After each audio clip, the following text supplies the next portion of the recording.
Olá, você que nos assiste, TV Comunitária do Rio de Janeiro.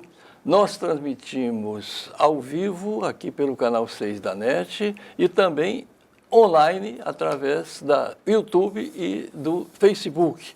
O tema de hoje do Núcleo Sindical, nós falaremos sobre estatizações ou não privatizações, e para tanto eu tenho aqui que irá trabalhar comigo na apresentação também, o nosso querido André Cantuária, e eu trouxe aqui 3 sindicalistas, né, da área, sobretudo, da Casa da Moeda do Brasil, e também falaremos da mais recente crime, a meu ver, contra a soberania nacional, que foi a privatização, doação, a entrega da Eletrobras. Para tanto, o André Cantuária conhece bem, que ele é da categoria também, e os 3 companheiros irão também abordar naturalmente a espada de Damocles que paira sobre a cabeça também de um setor de alta importância e de segurança nacional, que é a Casa da Moeda, que também está sendo ameaçada por esse governo que a gente sabe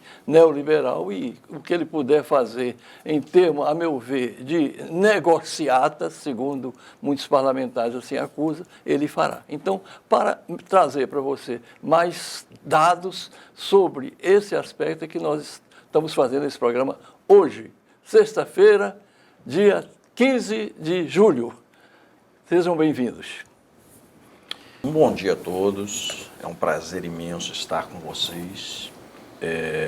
Hoje contamos com pessoas da Casa da Moeda, o nosso amigo apresentador Francisco Soriano, que é petroleiro, eu que trabalho na Eletrobras, e hoje, conforme nós sabemos, nós estamos passando por um momento muito delicado da Eletrobras.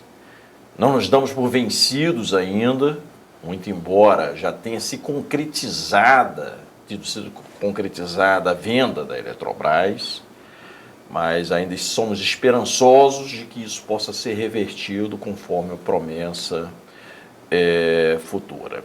O que acontece?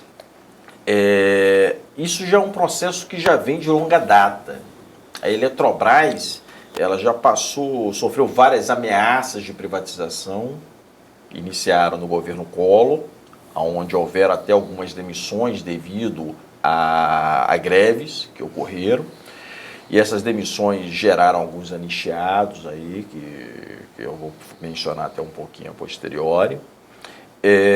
Nós tivemos posteriormente a isso o governo Fernando Henrique Cardoso, que também tentou privatizar a Eletrobras, que logo após, com a entrada do governo Lula, ele tirou do plano de desestatização a Eletrobras, e a posteriori nós tivemos o governo Temer, que tentou também dar prosseguimento à privatização, e agora nós temos aí o governo Bolsonaro, que acabou concretizando, passando pelos vários trâmites, passou primeiramente no Congresso Nacional, na Câmara dos Deputados, no Senado Federal, posteriormente no Supremo Tribunal Federal, com a tentativa de verificação da inconstitucionalidade da matéria.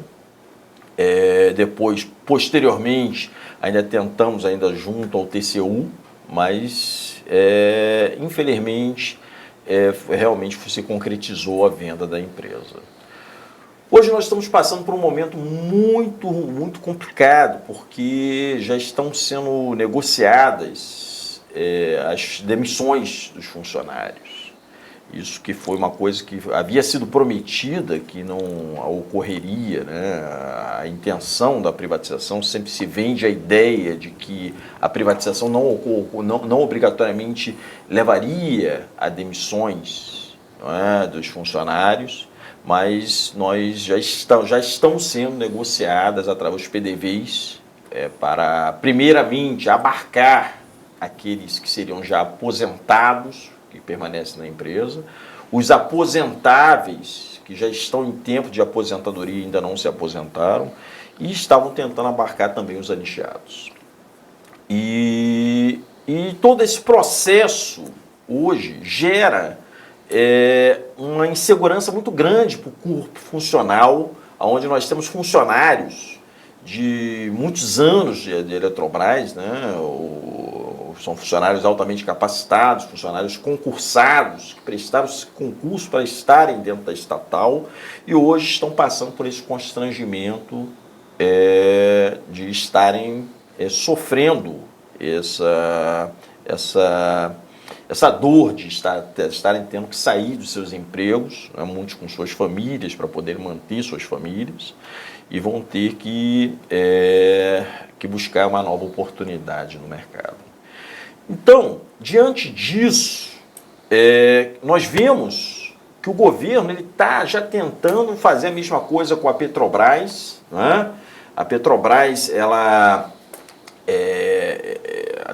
tanto a Petrobras quanto a Correios, no caso da Casa da Moeda, chegaram a colocar no plano de desestatização, mas, no entanto, se eu não me engano, eles já retiraram do plano de desestatização a Casa da Moeda especificamente. Mas, no entanto, vocês veem a constante ameaça. Essas empresas estão constantemente sofrendo ameaças de governos e não existe uma proteção legal contra isso. Vocês veem a facilidade com que se houve essa privatização, com a privatização da BR Distribuidora recentemente. Então, seria justo que todos esses funcionários que participaram de processo seletivo, de concurso público, eles sejam vitimados por esses governos autoritários, governos que veem realmente, que não têm um amor maior ao patrimônio nacional. Será que eles poderiam ficar como vítimas de todo esse processo? Não teria que haver mecanismos de proteção para todos esses funcionários e de proteção para o patrimônio público nacional? Bom, então, diante disso, nós começamos esse nosso debate e eu gostaria de trazer tanto o caso da Petrobras, eu vou deixar a critério dos participantes, ou da Casa da Moeda, para vocês falarem o que vocês pensam que poderia ser feito para a gente poder inviabilizar processos como que estão acontecendo hoje no momento. E o que vocês acham da possibilidade de reestatização? Porque hoje nós não temos que falar de reestatização da Eletrobras só. Nós temos que falar de reestatização da BR Distribuidora. Nós temos que fazer com que eles vejam, com que o mercado veja que não adianta fazer pressão que vai privatizar e nós vamos reestatizar. Então, que se privatizou BR, vamos reestatizar. Se privatizou Eletrobras, vamos reestatizar para mostrar para o mercado que eles não podem fazer o que querem com as nossas estatais, com o nosso patrimônio. André, eu queria, até em cima do que você está falando, corroborando o seu raciocínio, a França, nesse instante, já anunciou que vai reestatizar totalmente a Énergie de France. Então, o governo Bolsonaro, que outrora já se augurou de ser defensor do patrimônio público, hoje, junto com Paulo Guedes, né, com a teoria da escola de Chicago neoliberal, está aí entregando o patrimônio público. Eu começo pela ordem apenas alfabética dos três companheiros. Então, nós temos o Marcos Matos, o Rony e o nosso querido William Parposo. Então, pela ordem, Roberto, eu vou agora para o Marcos Matos. Eu queria te dar uma bola picando em cima do que o André concluiu aqui. Então, um governo progressista, daí a importância que a gente tem que dar ao seu voto com aqueles que comprovadamente asseguram e para nós, patriotas nacionalistas, que defendemos por questão de honestidade o patrimônio público, e pátria vem de patrimônio, o cuidado que a gente vai ter que ter nessas eleições de não votar em candidatos neoliberais, entreguistas, e essa possibilidade de a gente, como disse o André Cantuária, a gente ter deles um compromisso de sangue, de restabelecer, retornar o que foi roubado do povo brasileiro. Pois não, Marcos? Olá, Soriano. Olá, André. Olá a todos. Como o André falou bem, quando ele vem falando um pouco sobre a história da Eletrobras e todo o enfrentamento contra a privatização, ele mencionou bem o governo Fernando Henrique, o governo Collor, o governo Temer e agora o governo Bolsonaro. São governos que são denominados neoliberais, não são governos progressistas, e é isso que a população, que os trabalhadores, eles precisam a todo momento ter essa consciência. Nós tivemos um período de 14 anos de um governo progressista, do governo Lula, do governo Dilma, e a gente não tinha esse embate, a gente não tinha essa discussão. E no momento a gente precisava estar ali, a gente brigava por melhoria de direitos, era um período de conquista. Hoje, nesse período do governo Bolsonaro principalmente, a gente está lutando pelo nosso emprego, lutando pelas nossas empresas estatais, pela soberania nacional. Então, é muito importante que a população como um todo, uma população que preza pela soberania nacional, que preze pelo país, entendeu? Que preze em manter seus símbolos, seus patrimônios, que tenha essa consciência de votar sempre num governo progressista, procurar um governo que defenda o direito dos trabalhadores, que defenda a sociedade, que defenda os mais pobres, as minorias. E o que a gente tem visto ultimamente está muito longe disso. Eu não vejo outra solução de uma melhora do país não passando por um governo progressista. A gente precisa mudar o atual cenário. Hoje eu estava lendo uma postagem no Instagram, e não me lembro agora o nome do pensador, mas ele falava: a gente não precisa reconstruir o Brasil, a gente precisa construir um novo Brasil. Porque o que foi feito agora, nesses últimos 4 anos, praticamente destruiu nossas estatais, está destruindo a Eletrobras, a Petrobras, a Casa da Moeda. A gente passou durante um período de sucateamento. Hoje a Casa da Moeda está longe de ser o que era nos governos de esquerda, no governo progressista. Acabou o investimento em maquinário, acabou o investimento no pessoal, não tem mais concurso. Fizeram inúmeros PDVs, como aconteceu na Eletrobras. O salário foi cortado, benefícios cortados, enfim. É um modus operandi que o governo neoliberal vem fazendo, não só nas empresas públicas, mas com os direitos trabalhistas. A gente precisa ter essa consciência e precisa votar com muita consciência agora em outubro. Obrigado, Marcos. Eu volto aqui para o nosso copiloto aqui do programa, o André Cantuária. Deixa eu dar uma bola picando, André. Será que os preços de energia vão, com a privatização, com a privataria, diminuir, ou qual é a expectativa que a gente pode ter disso? Em relação aos preços da energia, logo de cara a gente já vislumbra, eu vou lembrar para vocês o que aconteceu em 2002. 2002, nós estávamos passando, foi 2000 ou 2002, o apagão de energia que nós sofremos aqui no Brasil. E por que nós sofremos o apagão de energia? Nós sofremos porque não havia investimentos. E se não há investimento, o que acontece? O mercado ele cresce, o consumo ele cresce e, consequentemente, o que acontece? O preço da energia tende a subir. E é o que vai acontecer, pessoal. Nós vemos hoje que os grandes projetos de energia que foram criados nos últimos anos, como no caso Tucuruí, nós podemos falar de Belo Monte, nós podemos falar de vários projetos grandes do Sistema Interligado Nacional que foram criados através das linhas de transmissão.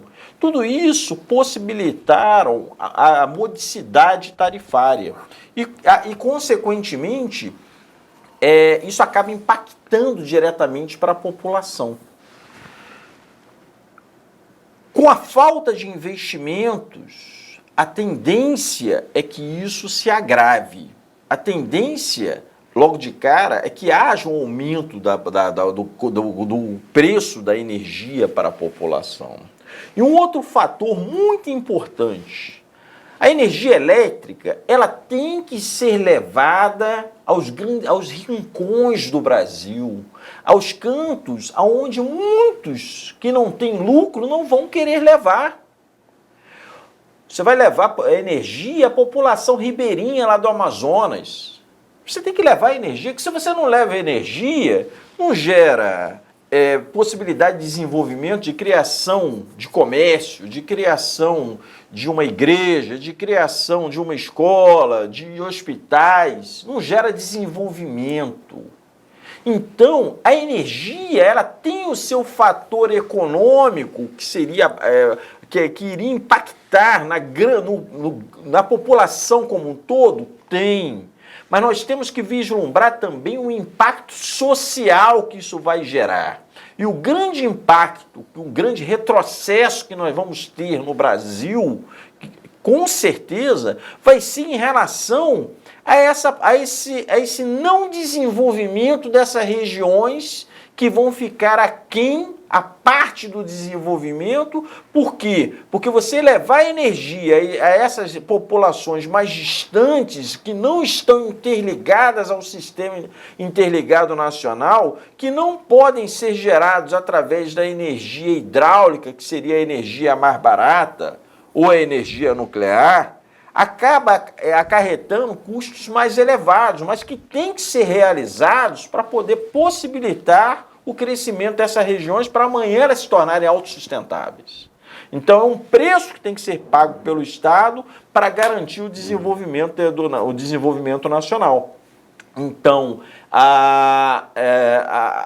eu acho que a gente tem que pensar no impacto econômico, que vai afetar a população certamente, e nós temos que pensar no impacto social.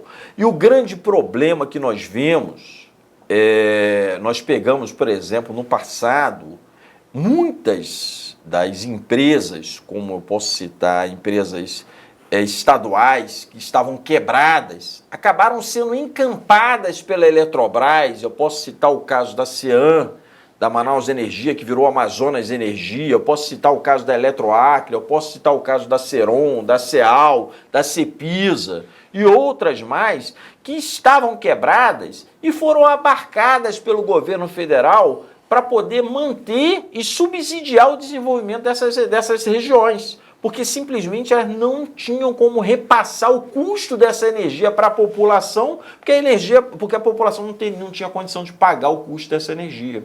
E por isso elas foram encampadas no passado. E é muito fácil você querer repartir o lucro, você querer comprar o que é lucrativo, como a Eletrobras está hoje, lucrativa. Eu quero ver repartir o prejuízo, porque na hora do prejuízo nós queremos reestatizar, não é isso? É isso aí. Então, Rony, sim. Qual a sua opinião em relação a isso? Primeiro, bom dia, Francisco Soriano, André Cantuária, meus companheiros Marcos e William. Mais uma vez agradecer o convite de estar aqui novamente na TV Comunitária Carioca. A gente está podendo estar participando, está falando sobre país, sobre soberania nacional, que eu acho que é o tema aqui de hoje, com a ênfase no movimento sindical, que é o qual a gente faz parte. A gente está voltando da pandemia agora, né? A gente ainda não saiu da pandemia totalmente. A princípio, as atividades aqui, inclusive, voltaram há pouco tempo, não é isso, Francisco? Verdade. E esse tema, nada melhor para a gente falar sobre a importância dessas empresas, citando a própria pandemia. O que aconteceu agora, quando o mundo inteiro precisou das suas empresas públicas, dos seus bancos públicos, para estarem prestando serviço à sociedade. Então, vou citar alguns exemplos. Nós tivemos o fator do auxílio emergencial, né, que foi pago pelo governo e que precisou ter uma Casa da Moeda estatal para estar produzindo seu dinheiro, que se não tivesse uma Casa da Moeda estatal, uma privada não estaria dando conta de toda a demanda nacional. Precisava ter um banco público que fizesse esse trabalho, como foi a Caixa Econômica, de estar realizando o pagamento. Um outro banco público é o Banco do Brasil, que continuou com as suas linhas de crédito nesse momento tão difícil, assim como Eletrobras, Petrobras, Correios, que o André citou bem aqui, essas áreas mais isoladas do Brasil, né, que são muitas, e que está lá também o Correio, fazendo o seu papel social sem visar o lucro como de maior importância. O que a gente pensa? Sim, a gente é de um sindicato, a Casa da Moeda, a gente tem a função ali principal de estar atuando em nome da defesa da soberania da Casa da Moeda, uma empresa de 328 anos, né, uma empresa que a história da empresa se confunde com a história do país, mas logicamente que a gente sabe que a gente não está numa ilha, a gente não está numa bolha, então a gente sabe que a gente precisa também estar junto com essas outras categorias por entender a importância dessas empresas para o país e também a importância dessa mão de obra qualificada que estão nessas empresas para tocar e garantir o serviço para a população. Nós tivemos, nos últimos anos, um ataque direto à Casa da Moeda, visando a privatização da Casa da Moeda, e uma das coisas que a gente usava como defesa nossa, que eu acho que foi um fator, foi mostrar como as outras potências mundiais, mesmo com políticas liberais, tratavam as suas empresas públicas estatais. Então a gente mostrou que nos Estados Unidos a Casa da Moeda de lá é estatal, na China a Casa da Moeda é estatal, na França é estatal, na Itália, na Alemanha, Soriano, a Alemanha privatizou a sua Casa da Moeda. 2 anos depois, a Alemanha reestatizou com o argumento que era por uma questão de segurança nacional. Então você olha também nos Estados Unidos, a energia dos Estados Unidos é garantida pelas Forças Armadas dos Estados Unidos. Não só pelo governo, mas a segurança da energia é assegurada pelas Forças Armadas. E o petróleo, os Estados Unidos têm uma atuação forte de defesa do seu mercado interno e de atuação de exploração para mercados externos, que é o que aconteceu aqui no Brasil com a descoberta do pré-sal. Ali começa o ataque direto à Petrobras, o companheiro Soriano sabe melhor do que a gente, e que aí começa tanto ao ataque ao próprio pré-sal, mas às empresas subsidiárias, às refinarias, que estariam garantindo uma autossuficiência, né, do nosso petróleo, e hoje a gente está refém a essa política de preço implementada no governo Temer, né, da paridade internacional, que eleva combustível, que eleva o preço dos alimentos, e a gente vive essa grande crise. O que eu acho importante, Soriano, para terminar essa minha primeira participação e a gente desenvolver mais o assunto? Eu acho que a população, em todas as pesquisas, em todas as pesquisas, a população já demonstrou ser contra as privatizações. Porque a população entende que num país tão desigual igual ao Brasil, né, de tanta diferença de regiões igual ao Brasil, é necessário que tenha o poder público para estar dando assistência, seja via empresas estatais, mas seja também como o SUS, que cumpriu um papel importantíssimo, ainda mais nessa pandemia, né, toda uma estrutura de Estado, e a população entende isso. O problema é que, de tempos em tempos, pessoas que vêm com um discurso diferente se apropriam do poder executivo para estar vendendo o que não são deles, porque a Eletrobras, Casa da Moeda, Petrobras é do povo brasileiro. Então a gente tem que retomar isso com o governo progressista para que a gente possa, num momento futuro, estar discutindo uma maior proteção, que essas empresas não estejam à mercê de 4 em 4 anos de governante. Essas empresas são do povo brasileiro. Não pode hoje o André estar lá no Poder Executivo, resolver que vai vender tudo, uma empresa que não é do André, e amanhã o Soriano tem que fazer um trabalho para reestatizar, para devolver ao povo brasileiro. Enquanto isso, perde-se tempo e perde-se a oportunidade de estar avançando. Eu queria passar agora a palavra pela ordem alfabética aqui dos três, para o William Raposo, sobretudo colocando as seguintes bolas no chão para você chutar, ou picando, né? Por exemplo, a China, viu, William, é o país que mais cresce no mundo, já ultrapassou o PIB americano em termos de poder de compra per capita. A China tem 150 mil estatais, companheiros. Então, nos últimos 50, 60 anos, passou o Brasil, já foi atrás do Brasil em termos de PIB.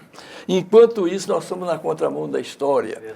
Quero falar também da parte que você fale um pouquinho, da parte ambiental, a preocupação que as estatais têm, não só como falou aqui o André, com relação a você ter a preocupação com as populações ribeirinhas, com o campo, com o problema também das populações, que outra empresa que é movida por lucro jamais vai para lá.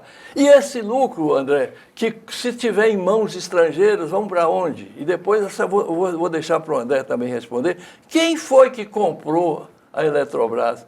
Eles fizeram tudo às escondidas, meus camaradas que nos assistem, meus irmãos, companheiros. Companheiro vem de dividirmos o pão, né? E camaradas de dividir o espaço. Que você aí que está nos assistindo, divide conosco essas duas coisas. Então, William, a parte ambiental, a parte, sobretudo, de a gente ter controle para poder planejar a energia. Com a palavra. Muito obrigado, senhor Soriano. Estamos juntos. André, o Rony, meu amigo, Marcos, Max, muito bom estar com você aqui, muito bom. Obrigado pela parte do meio ambiente, né, que a gente se preocupa muito com o meio ambiente. E André, só colocando aqui, completando a palavra do André, no que diz respeito a esse sofisma, né, de que privatiza, que fica melhor, que fica mais barato, né? A gente sabe que isso aí é um grande sofisma, uma mentira desvairada. O André talvez não tenha citado, mas eu fiquei aqui querendo até interromper o André, mas não interrompi, sobre o Amapá, né? O Amapá teve aquele acidente com os 2 geradores no estado inteiro do Amapá, e lá é uma empresa privada já, na época já era privada, o Amapá, e demorou mais de 20 dias para chegar um gerador no Amapá. Mesmo assim, porque o Estado interveio. O Estado brasileiro teve que meter a mão naquela questão e levar o gerador, porque a empresa privada que é dona ainda daquela área de transmissão de energia elétrica, não tinha condições de levar um gerador. Então é muito complexo quando você pensa que, pelo simples fato de privatizar, o serviço irá melhorar. E outra, seu Soriano, uma empresa pública, por essência... Companheiro Soriano, melhor ainda. Por essência, ela não tem que buscar o lucro. A empresa pública, ela tem um serviço social a cumprir. A Casa da Moeda, ela não tem que dar lucro, Rony. Ela tem que cumprir o seu serviço social. E nem a Petrobras dá 20 bilhões de lucro num trimestre. Quem está pagando esse lucro é o povo. E você acha, André, que vai diminuir o valor da eletricidade se privatizar? É claro que não. Porque eles socializam é o prejuízo. Porque o lucro eles colocam no bolso e levam para os seus países. Nenhuma empresa privada, você pega qualquer empresa de telefonia, por exemplo, a Oi, entrou em recuperação judicial e queria que o Estado arcasse com prejuízo para vender para as outras companhias de telefonia. Então, privatizar não melhora nada. Mas vindo para a sua pergunta, seu Soriano, do meio ambiente, nós temos um caso clássico no Brasil, que é a Vale do Rio Doce. A Vale, ela foi privatizada no governo Fernando Henrique por 5 bilhões de reais emprestados pelo BNDES na época. Quer dizer, o Estado deu dinheiro para a Vale ser vendida. A Vale, imagina se esse acidente que aconteceu em Brumadinho, em Mariano, se a Vale fosse pública, Rony, qual você acha que seria a repercussão disso? Mas a Vale, como empresa privada, 300 pessoas morreram. Ainda temos 380, ainda temos se eu não me engano, 16 pessoas que estão sem serem encontradas naquele local. E falando da Casa da Moeda, nós sabemos, eu trabalho na área de meio ambiente da Casa da Moeda. Por isso que eu agradeço a pergunta, eu trabalho nessa área. A preocupação que a Casa da Moeda tem, quando ela trata o seu efluente, que vem das fábricas que produzem cédulas, produzem moedas, o nível de contaminação que aquele efluente que vem tem e o que sai, como quase que uma água potável quando sai do nosso tratamento de efluente. Uma empresa privada, ela não tem essa preocupação com o meio ambiente. Nenhuma empresa privada. Poucas, não vou dizer nenhuma para não ser leviano, mas poucas empresas privadas se preocupam em investir no cuidado com o meio ambiente. E a Eletrobras, que é nosso assunto aqui central, chega a ser algo que me causa muita tristeza. O senhor imagina, seu Soriano, quanto foi investido pela nação brasileira para levar as torres de energias ao Amapá? ao Chuí, ao Oiapoque. Todos os estados do Brasil têm torre de energia. Um investimento. E quanto vale a Luz para todos. luz para quanto vale essa empresa? Quanto custa a Eletrobras? Quem vai poder mensurar o valor disso? Não há como mensurar o valor disso. E nós vemos que estamos entregando, o André vai falar sobre esse assunto, eu não vou entrar nesse assunto do André, que a assessoria não vai passar para ele, mas estamos entregando para quem? Essa empresa tão importante, essa empresa central do Brasil. Quem está levando essa empresa? Isso eu acho que essa pessoa que está fora do país terá preocupação com quem está nas mais distantes cidades do Brasil? Não há preocupação. Então nós temos que entender que a empresa pública ela não tem responsabilidade com o lucro, ela tem responsabilidade com a questão social, com levar a eletricidade, com levar o combustível, com levar a cédula, a moeda, até os mais difíceis, os correios, importantíssimos. Existem cidades no Brasil, Sassolino, que não tem uma agência bancária. É o correio que está lá, atendendo, se multiplicando para atender aquela nação, aquele povo brasileiro. Então é isso. Nunca será melhor privatizar do que uma estatal. Eu volto agora para o nosso companheiro André Cantuária, porque tem um dado aí que salta aos olhos. Se hoje a gente fosse investir para que a Eletrobras tenha o que tinha na época da privatização, seria preciso gastar, segundo dados que eu ouvi de um deputado nacionalista, teria que se gastar quase 400 bilhões de reais. E ela foi vendida por menos do que 10% disso. Então, eu queria do André a seguinte informação: por que não divulgam quem realmente comprou a Eletrobras? Como foi feito esse processo que o próprio TCU, até certo ponto, tentou embargar, que foi feito ao arrepio da lei?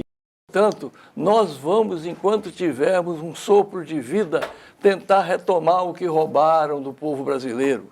Então, André Cantuária, por favor, esse aspecto do quanto que esse pessoal, isso foi uma ação entre amigos, como dizia Barbosa Lima Sobrinho, as privatizações. Quantos estão hoje nadando em dinheiro, cheio desse patrimônio brasileiro, inclusive e agora com participação estrangeira, o lucro, o nosso caldo indo para o exterior. Por favor, André.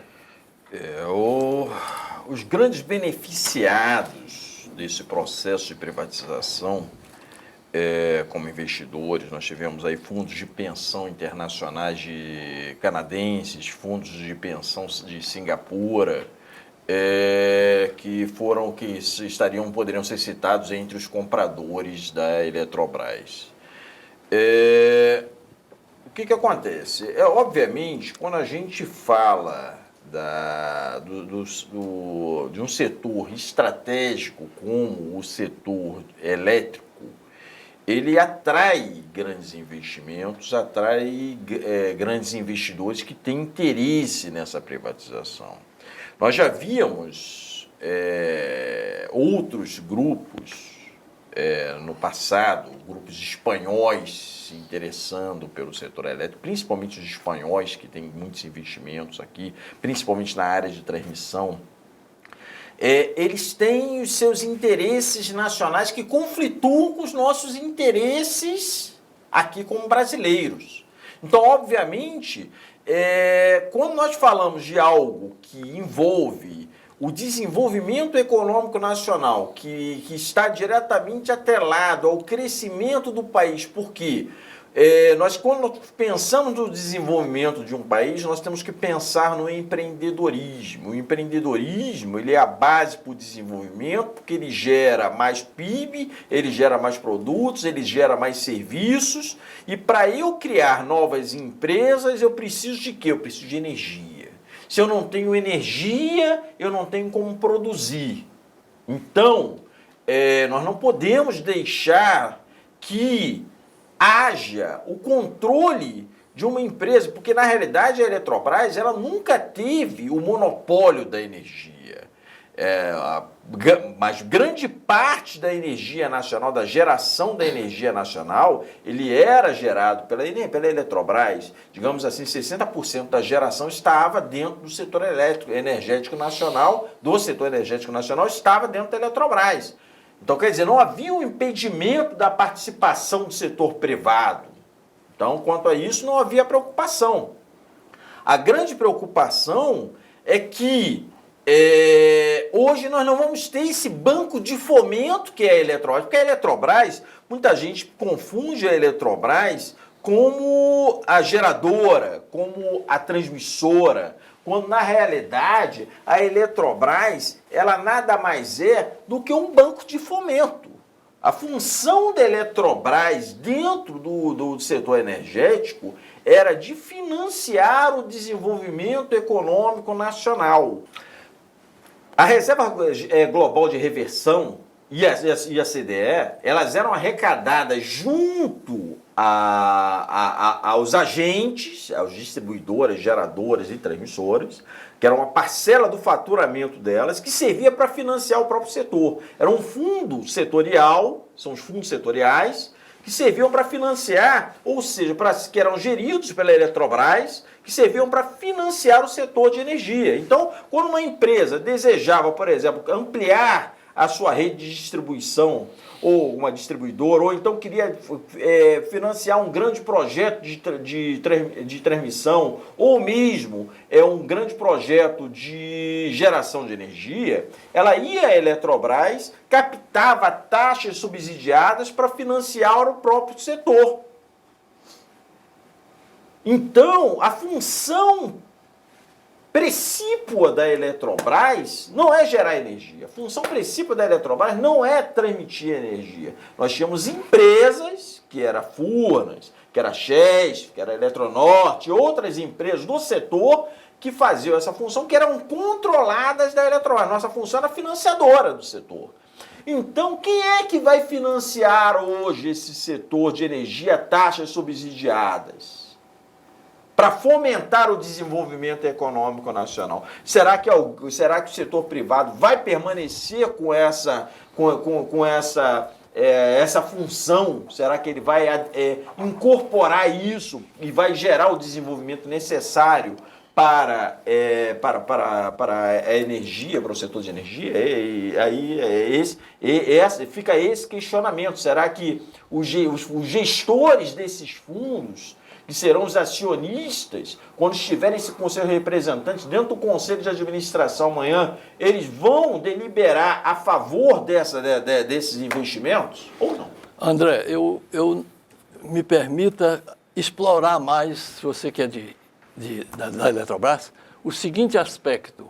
A maior riqueza que tem uma estatal com quase 50 anos, né, de existência está exatamente no seu quadro de funcionários, aquela memória técnica e aquela escola que ela hoje é também de formação de grandes profissionais na área. Inclusive, isso é uma das coisas que nós corremos risco de sacrificarem as pesquisas. Então, diante disso que eu acabei de afirmar, dessa maior importância que a empresa tem no seu capital, é exatamente o capital humano, que você falasse um pouco desse aspecto. O que você acha disso e o que pode estar sendo sacrificado para que o estrangeiro beba nosso know-how, que ninguém transfere e a gente, com eles aqui sendo os gestores, vão captar da gente? Durante todos os anos de existência da Eletrobras, ela sempre investiu muito na capacitação do seu corpo funcional. Então, você, através de cursos de mestrado, de MBAs, de doutorado, de outros cursos de especialização. Então, se você pegar... E pesquisa, né? Pesquisa. Se pegar o ativo que a empresa hoje tem dentro dentro do seu balanço patrimonial, dentro da holding Eletrobras, que é a financiadora e não a gestora das controladas, se pegar somente a holding, esse capital intelectual que foi investido, ele hoje, dentro das empresas em geral, ele não é considerado um ativo intangível. Por quê? Porque ele não é de fácil mensuração. Então, com isso, ele não é considerado dentro da contabilidade. E aí, na hora de você chegar e você expropriar, você vender esse ativo, você desconsidera o fator do capital intelectual, porque ele não está mensurado, não está capitalizado dentro do balanço patrimonial. Ele é descarregado como despesa. Então, aí vem a pergunta. Todo esse investimento que foi realizado dentro desse corpo funcional durante todos esses anos, que serviram para formar essas pessoas altamente capacitadas, que já foram selecionadas previamente através de um processo seletivo, através dos seus concursos públicos, que serviram para verificar já o seu diferencial dentro do mercado e foram aprimoradas dentro do setor para poderem servir a população brasileira e agora simplesmente estão sendo dispensadas para serem contratados funcionários simplesmente pelo aspecto do custo, ou seja, se é mais barato ou não. Qual vai ser o impacto disso futuramente para o setor de energia? Então isso é uma coisa que tem que ser mensurada. Nós temos que ver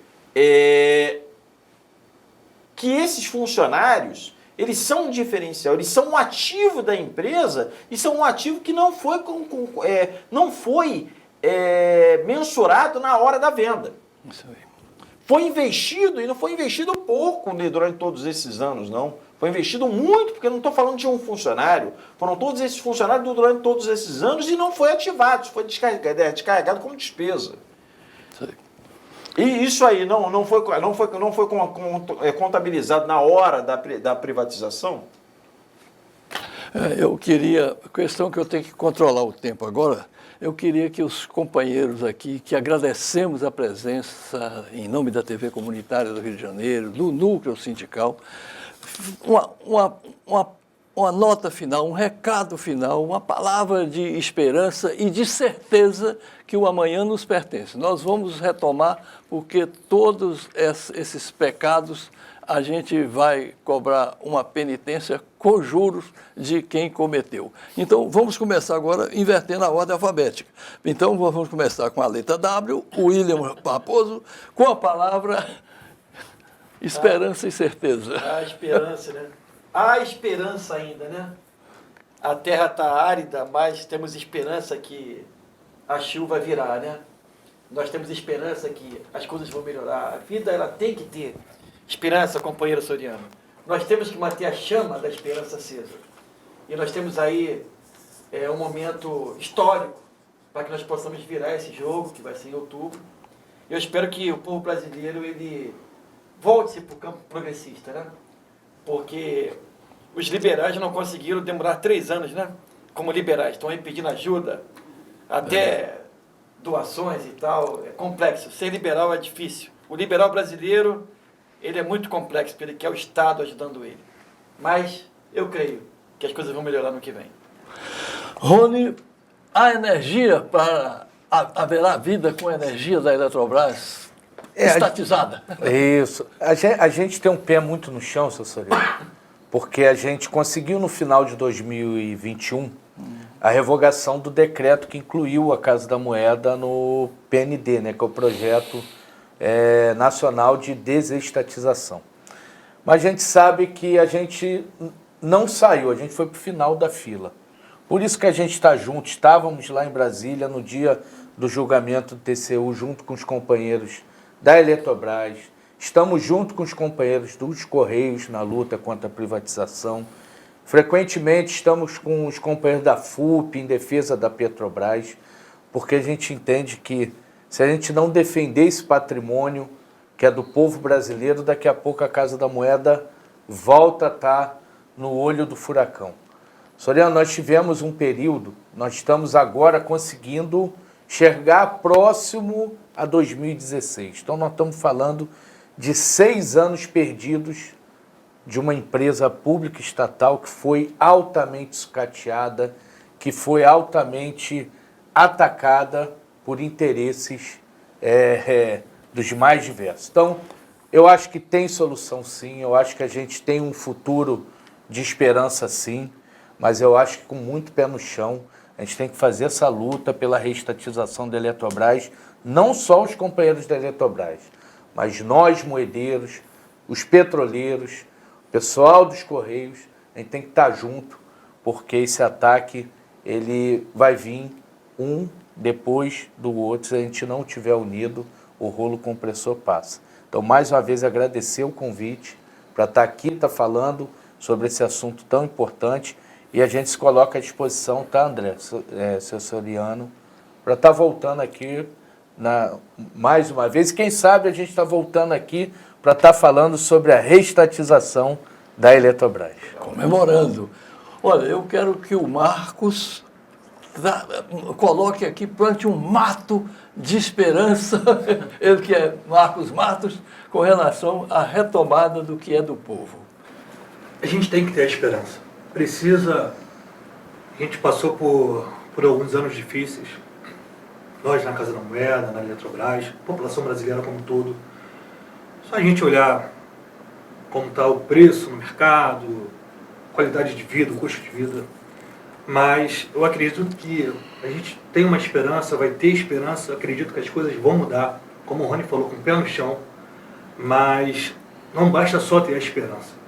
Eu acho que nós precisamos estar na rua, nós do sindicato, nas nossas bases, falando com os trabalhadores, mostrando o que está acontecendo, falando com a população, falando no bairro, falando no mercado, no ônibus, nos coletivos.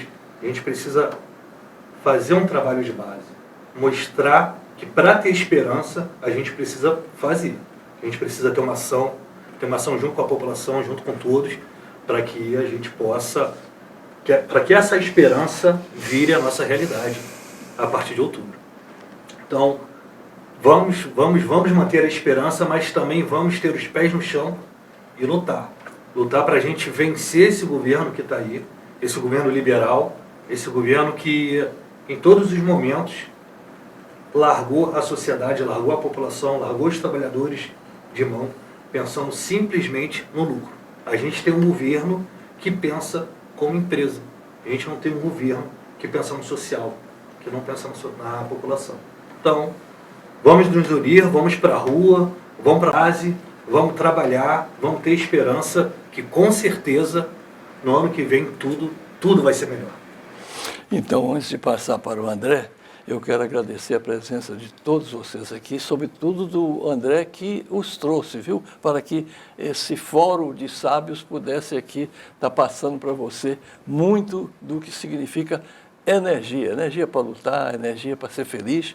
E, André, a Carta Testamento de Getúlio Vargas, já naquela época, 1954, fazia menção à Eletrobras. E ele dizia que as pressões que o levaram a um ato quase que de desespero, que foi um ato político, aquele do autoextermínio, para não entregar. A mesma coisa foi um golpe que nós tivemos em 2016, que deram numa presidente eleita, que não cometera nenhum crime. Então, André, as suas palavras, vamos fazer a esperança do verbo esperançar, que é fazer por onde esse sonho que a gente tem se realize. Lutando como você, André, tem sido um exemplo de luta no sentido patriótico, no sentido consciente e emocional de que vale a pena lutar e que a vitória será nossa. Sustentemos o fogo. Bom, conforme o Soriano disse, a democracia vai ser a resposta que nós vamos dar nessas eleições agora de 2022. Tá? Nós estamos hoje vivenciando uma situação onde não há uma preocupação maior com os interesses da população brasileira. A população brasileira está cada dia mais consciente de tudo isso que está acontecendo. A Eletrobras é uma perda, dentre várias outras que estão acontecendo hoje dentro da sociedade. E certamente a resposta a toda essa tirania, a toda essa falta de comprometimento com os interesses da população vai estar agora no dia da eleição. Então, eu acho que não temos muito o que dizer, o que nos preocuparmos em relação a isso. Eu tenho certeza que o próximo governo, não vou entrar em aspectos políticos aqui, mas o próximo governo ele vai ter que se preparar, porque vai ter uma grande luta, que vai ter que travar uma grande luta para que consiga governar, porque esses tiranos eles vão tentar obstruir o desenvolvimento, mas eu tenho certeza que nós sairemos vitoriosos depois de toda a luta. Obrigado em nome do Núcleo Sindical da TV Comunitária do Rio de Janeiro, Canal 6 da NET e TV Comunitária Ponto Rio.